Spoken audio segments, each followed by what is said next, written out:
My name is Ali Muhammad, and this class that you're in is called Freedom 101.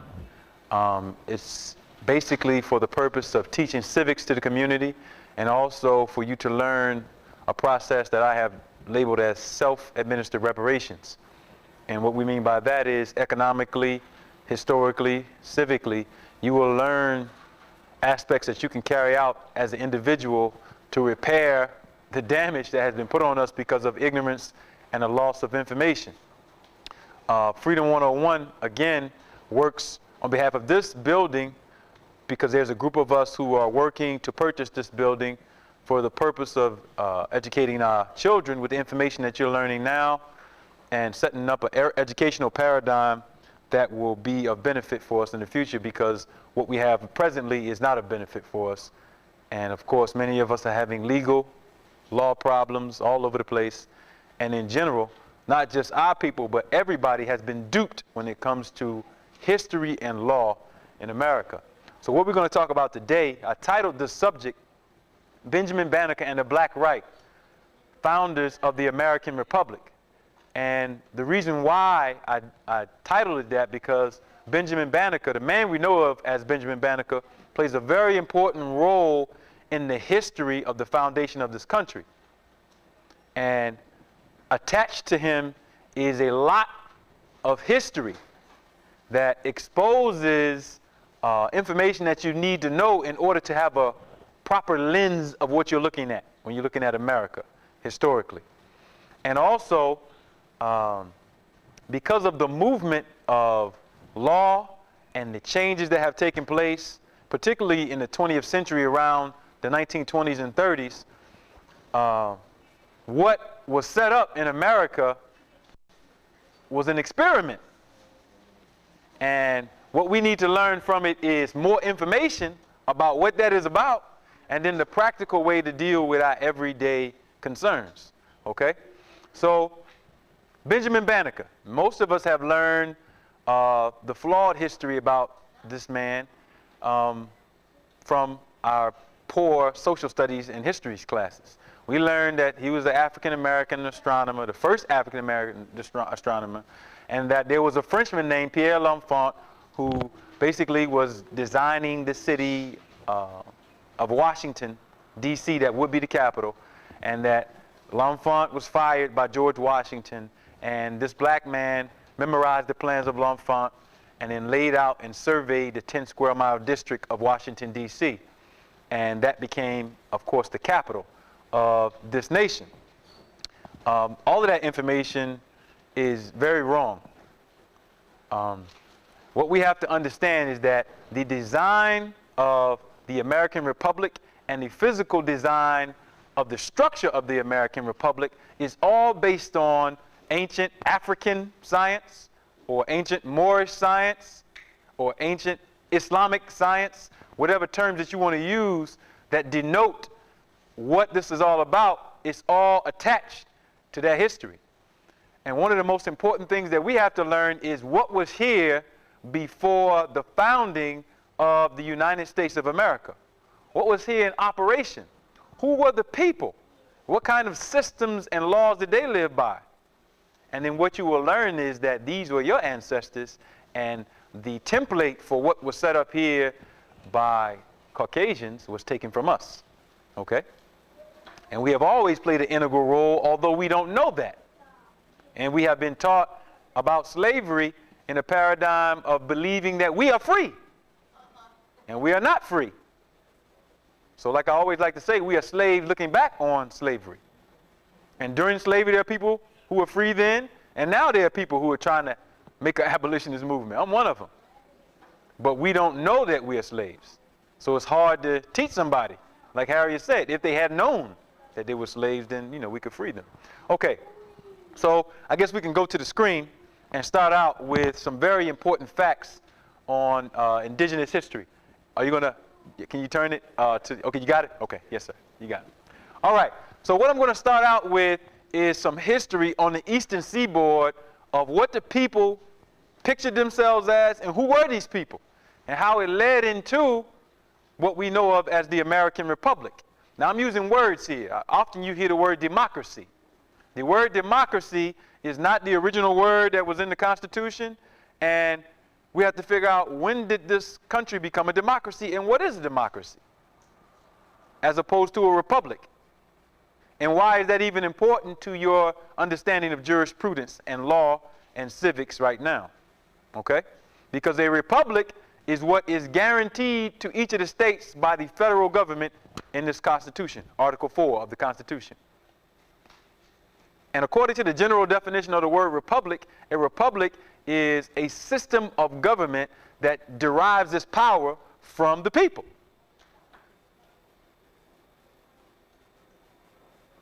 In a republic, the document of freedom does not grant you rights or give you privileges. It can only guarantee rights that you already have, which means that the job of the representatives in government is to protect the guaranteed rights of the people. So you don't get your rights from the Constitution. You had them before the Constitution. But in a democracy, you get privileges. You get granted rights like permission to drive, a license. That's for a person who does not know who they are, period, and doesn't understand the fundamental concepts of government. So this is where we are right now. But we're there because there's a break in our consciousness. And the only way you can break someone's consciousness is break their history, break their lineage. That's the only way you can do it. Because once they don't know who they are, then you can tell them who they are.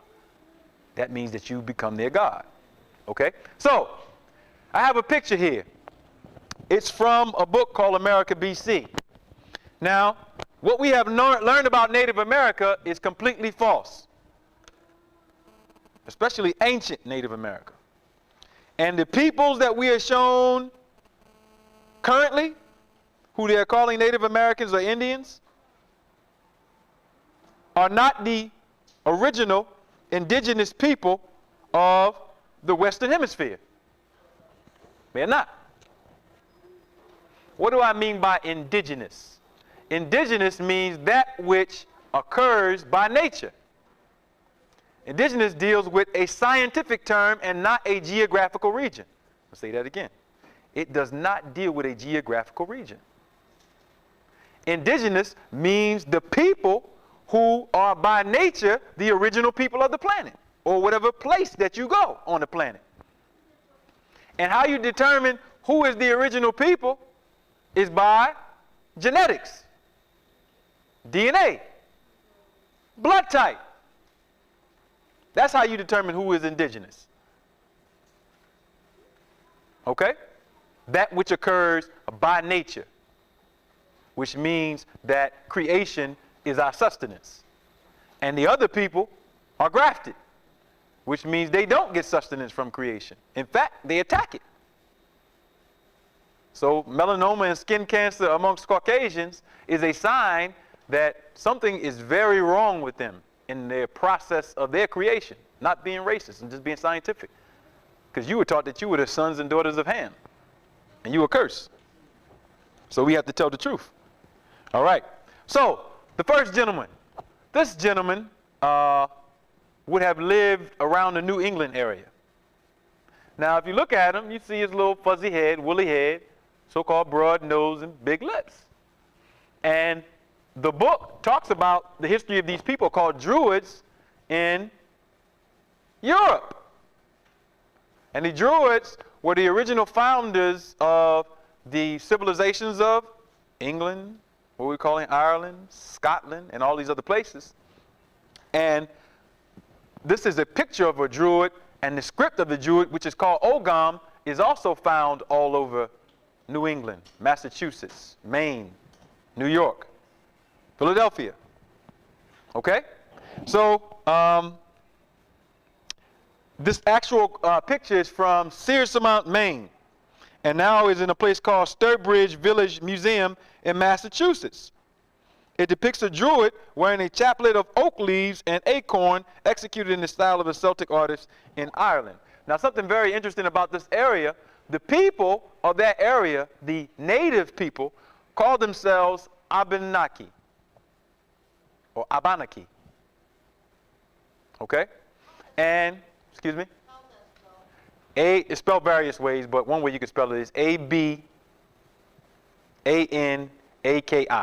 Abenaki or Wabanaki. And this same area is the place where many of the archaeologists have found hieroglyphics that match almost identical to Egyptian hieroglyphics. We went over that in some of the classes earlier. And this is what the people drew their faces as. This is what they look like. That looked like me and you. Okay? And keep that word Wabanaki down, because the Wabanaki or Abenaki was another name for the Delaware who were here when William Penn came. So-called Delaware, that's what they named it. They were in New Jersey, Pennsylvania, Maryland, and what we're calling Delaware now. Okay? So this is what we look like, our ancestors. All right? Next slide. Another picture. Okay? Now, something very interesting is happening here, because I know that, again, we haven't been taught the truth, but of course we are dealing with that now. And what we're going to find out is that the people who lived here look like us, lived our ancient culture that we have learned is African culture in America, and of course, again, are the indigenous people of the Western Hemisphere. Okay, and I want to read directly from this slide about this particular face. Because this slide, if I remember correctly, is a dedication to the god Baal, which was an ancient Sumerian or Phoenician deity, which is where you get the names Bay and El from, that most of the Moors use. Okay? And the caption on the picture talks about his lock-like afro hair and the radiant energy that symbolizes this deity. But of course, again, the deity with the cornrow afro look and the radiant energy definitely looks like, to me, looks like us. Okay? All right. So what do these people call themselves? Because there's a lot of communication about that. Are we Anasazi? Are we Cherokee? Are we Iroquois? Are we Yamasee? Where did the people come from, and what name did they use for themselves? Okay, now this is a comparison between the alphabet that's also made in America BC. It's called a Libyan alphabet, which is a form of ancient Arabic, but the symbols or letters are different, okay? And it says Libyan alphabet signs appearing on the tablet from Orient, New York, compared with other Libyan alphabets. They always told us that the Indians didn't have languages. I guess that the lexicographers wanted to hide who was actually the people by hiding their languages. The Libyan text of the alphabet is given on page 270 with a translation. The phonetic rendering of the lower section of the tablet, left to right, is Debet Tamir Was, vessel from Egyptian dominions, and the top line reads Ta Depet, this ship. But if you look at the second line right here, Depet Tamir Was, the word that they use for Egyptian is Tamir, because Egypt was called Tamore, Ta meaning nation, and More meaning the people. So this is where you get the ancient term Moors, that the Romans and the so-called various other Caucasian types of people used to call our people all over Africa, which means black. And you find this in America, amongst these same people.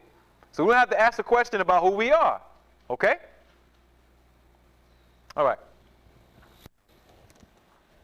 A few more points, because I want to go right into BenjaminBannaker, but before I do, I have to make these points. This is something called a Davenport stele. We talked about it a lot. It's a calendar, an ancient calendar found in Iowa, and it has 3 different types of script. The top has what we call Demotic or Heretic script, which is ancient Egyptian, or Tamore, ancient Moorish script. The second has Iberian Punic, which is a form of Hebrew. And the third is the Libyan Arabic script. And this calendar, based on how it was designed and made, is the ancient Egyptian calendar, which was based on a certain study of astronomy, a certain knowledge of the heavens and the earth, okay, which BenjaminBannaker had. which the Caucasians didn't have, which is why he was the one doing the design for the construction of Washington, D.C., because Washington, D.C. is laid out on ancient African or ancient Moorish cosmology. Okay? All right. And we went over this before, but this is going to become more important as we go into our subject on jurisprudence and history. This is the alabaster egg of the cartouche of the pharaoh Tutankhamun found in Idaho. Now, what is Tutankhamun's things doing in Idaho and the Smithsonian didn't bring them? Our ancestors brought them here. And this particular dynasty in Egypt, which is the 18th dynasty, which was called Amorna dynasty, when you study ancient Egypt, you'll find that this dynasty brought back an ancient study of cosmology. Now, why I keep talking about cosmology is because we're talking about jurisprudence. We're going to talk about jurisprudence. And the reason why we are in the condition that we're in is we don't know how to govern ourselves. Our self-individual and our self-collective. And we live by a certain spiritual science, which we have all but lost. Okay? So I'm mentioning this particular dynasty of people because they were the reinitiators of this information in Egypt, after they had lost it in Egypt. All right. This is another inscription found. And this is interesting because it's going to lead right into our subject again on our people introducing these people to certain information. This is Jesus ben Maria, Jesus the son of Mary, a petroglyph recorded by Professors Heiser and Baumhoff, and this is from America, BC as well, from a site discovered by Professor Julian Stewart at his site 41 in Inyo County, California. Although the inscription refers to Jesus, the phrase son of Mary is found in several surahs of the Quran, so the text may be Muslim. A Christian might be expected to have written Mary was the mother of Jesus or Jesus was the son of God. This text, deciphered by Fell and confirmed by competent Arab scholars, has been dismissed by one of the archaeological journal as an obvious attempt by Fell to appeal to the religious. So basically what they're saying is, Barry Fell is the man who wrote this book that I pulled some of this information from. And what he has done is he has proven that the people of Northern and West Africa and Central Africa were the true founders of civilization in the North, Central, and South Americas. No one came over the Bering Strait.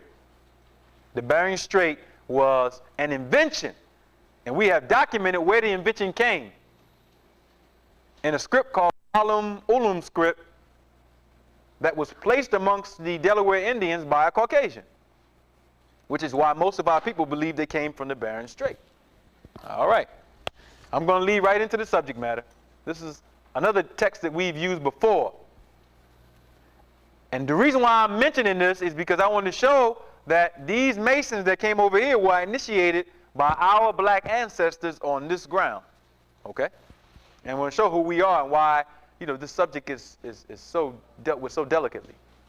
Abbreviated version of the Ten Commandments written in the form of Phoenician or early Hebrew script showing Greek influence. It is inscribed by scraping off the dark desert varnish to disclose the lighter bedrock beneath, and has changed little, if any, during the past century. It is located at Las Lunas near Albuquerque, New Mexico, and has been the object of study by the late Professor Robert Pfeiffer.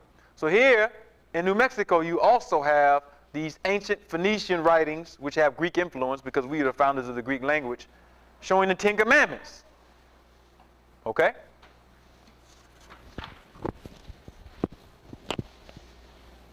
And of course, we've seen this before, but this point I'm bringing it up again because it has to do with the design of Philadelphia and D.C. and Banneker. This is the Fairmount Waterworks that when it was just under construction in the early 1800s. And in the backdrop, you can see what the Art Museum is sitting on right now is or was a step pyramid. Okay? And when we get to find out who the Lenape are, Nanticoke Moors, we're going to find out why these pyramids were here. Okay.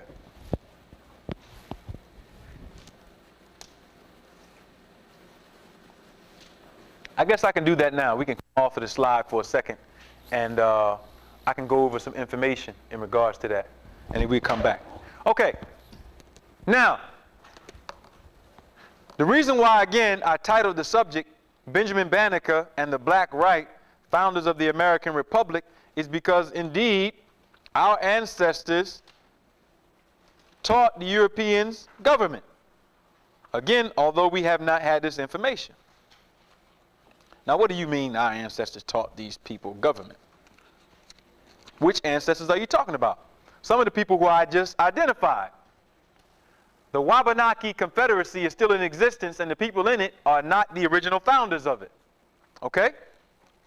Now, I'm going to read a few things for you to verify some of this history that deals with the initiation of Caucasians. Now, the Bible and Quran, as we have talked about before, deal with the legacy of an ancient people who are called Israel. Israel, the word Israel comes from the Egyptian word Osiris, or Sare, Isra. That is the etymology and the origin of the word. It's found in two places, the Meron Ptah stele, which is a stele made in the 19th and 20th dynasties of Egypt, and in the pyramid text. But I want to read you some information from the people who were governing right prior to the Constitution under the Articles of Confederation. Everybody know what the Articles of Confederation is? Anybody know? Can somebody tell me what the Articles of Confederation are? Anybody know? Articles of Confederation.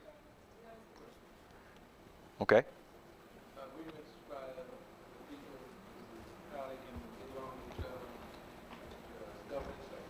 It was the document of government prior to the Constitution that was changed in order to make the present Constitution.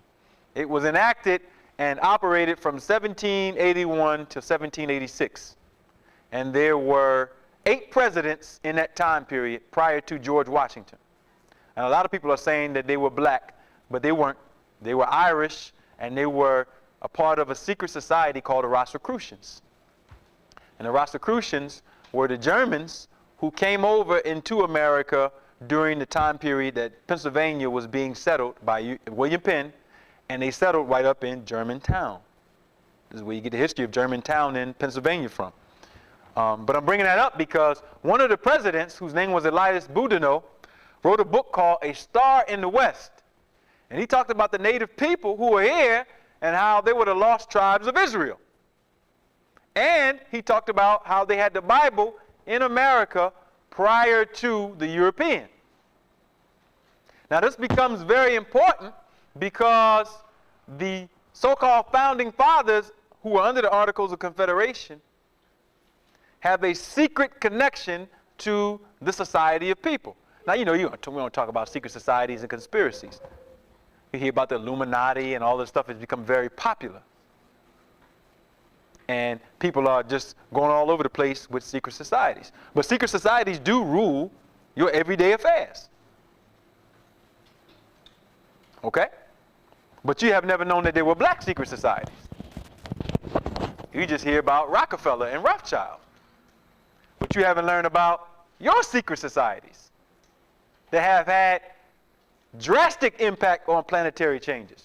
But this is what we're going to read about. Okay. And it has everything to do with the information about this lost tribes of Israel history and who the people were who taught the Rosicrucian Irish people who made the Declaration of Independence, founded the Articles of Confederation, and then later had their government taken over by another group of white people from England, George Washington being the head of that.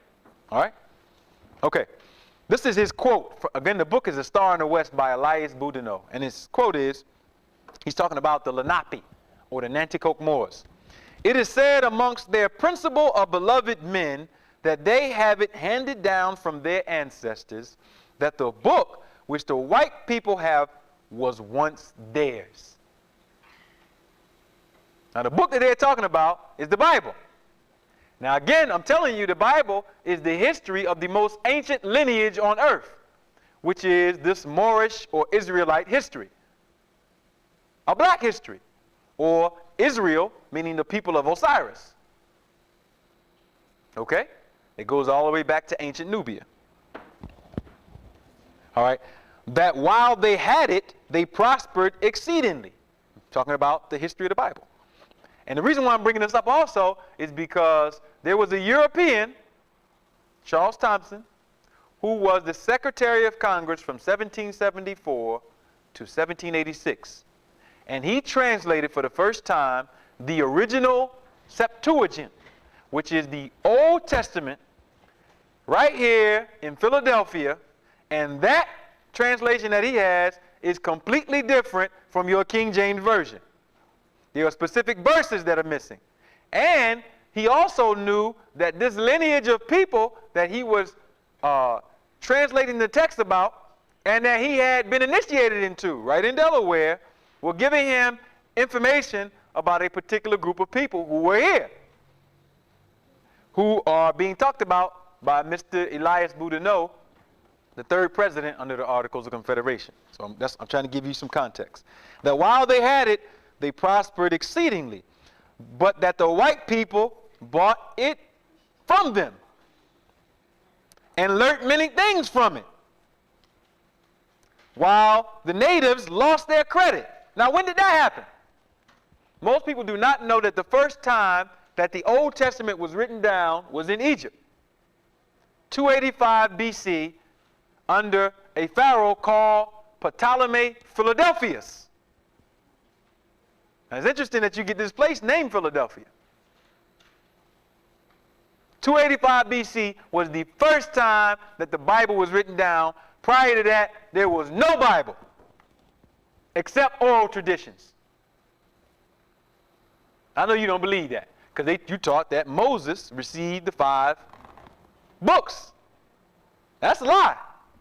You can verify it right in the Bible because he didn't write about his own death, which is recorded in Deuteronomy. Hebrew was not even a language when the biblical scholars say that Moses lived. And when we find out who Moses really was, then we understand where and why there's so much confusion. Because it's all related to this Moorish Israelite history going all the way back to Kemet.